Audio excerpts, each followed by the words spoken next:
देशवासियों, आज देश में नए अवसर बने, तब मैं कह सकता हूं दो चीजें और हुई जिसने विकास को एक गति दी है, विकास को एक नई छलांग दी है। और ये है, पहला है आधुनिक इंफ्रास्ट्रक्चर का निर्माण। हमने इंफ्रास्ट्रक्चर को आधुनिक बनाने की दिशा में बहुत बड़े कदम उठाए हैं। और दूसरी तरफ सामान्य मानवीय के जीवन में जो बाधाएं हैं, ईज ऑफ लिविंग का हमारा जो सपना है, उस पर भी हमने उतना ही बल दिया है। पिछले एक दशक में अभूतपूर्व इंफ्रास्ट्रक्चर का विकास हुआ है। रेल हो, रोड हो, एयरपोर्ट हो, पोर्ट हो, ब्रॉडबैंड कनेक्टिविटी हो,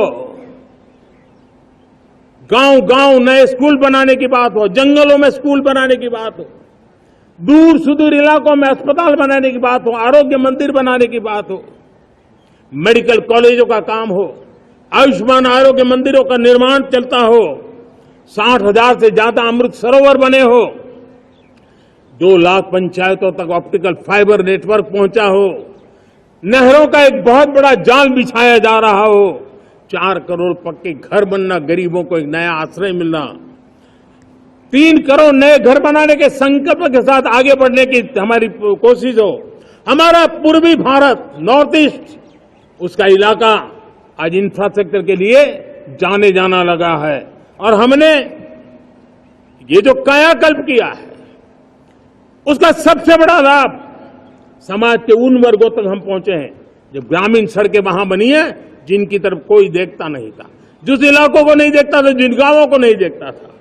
दलित हो, पीड़ित हो, शोषित हो, वंचित हो, पिछड़े हो, आदिवासी हो, जंगल में रहने वाले हो, दूर सुदूर पहाड़ों में रहने वाले हो, सीमावर्ती स्थान पर रहने वाले हो, हमने उनकी आवश्यकता की पूर्ति की है।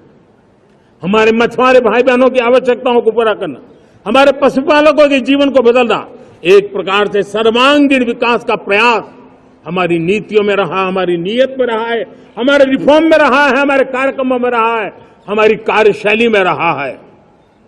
और उस सबसे बड़ा लाभ मेरे युवाओं को होता है।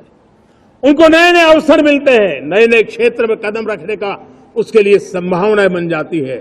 और वही तो सबसे ज्यादा रोजगार दे रहा है। और सबसे ज्यादा रोजगार प्राप्त करने का अवसर इन्हीं समय में उनको मिला है। हमारा जो मध्यम वर्गीय परिवार है, मध्यम वर्गीय परिवार को क्वालिटी ऑफ लाइफ, वो स्वाभाविक उसकी अपेक्षा रहती है। वो देश के लिए बहुत देता है, तो देश का भी दायित्व है कि उसकी जो क्वालिटी ऑफ लाइफ पे जो उसकी अपेक्षाएं हैं, सरकार की कठिनाइयों से मुक्ति की उसकी जो अपेक्षाएं हैं, उसको पूर्ण करने के लिए हम निरंतर प्रयास करते हैं। और मैंने तो सपना देखा है कि 2047 जब विकसित भारत का सपना होगा, तो उसकी एक इकाई ये भी होगी कि सामान्य मानव के जीवन में सरकार की दखलें कम हो, जहां सरकार की जरूरत हो वहां अभाव न हो, और जहां सरकार की बेकारण प्रभाव भी न हो, इस प्रकार की व्यवस्था पर हम प्रतिबद्ध हैं। मेरे प्यारे देशवासियों, हम छोटी छोटी जरूरतों पर भी ध्यान देते हैं, हम छोटी छोटी आवश्यकताओं पर ध्यान देते हैं और उसको लेकर हम चलते हैं। चाहे हमारे गरीब का घर का चूल्हा जलता रहे, गरीब की मां को कभी आंसू पी करके सोना न पड़े, और इसके लिए मुफ्त इलाज की योजना हमारी चल रही है। बिजली, पानी, गैस अब सैचुरेशन के मूड पर है। और जब हम सैचुरेशन की बात करते हैं, वो 100% होता है।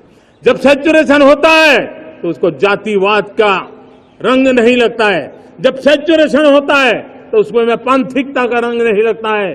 जब सैचुरेशन का मंत्र होता है, तब सच्चे अर्थ में सबका साथ सबका विकास का मंत्र साकार होता है।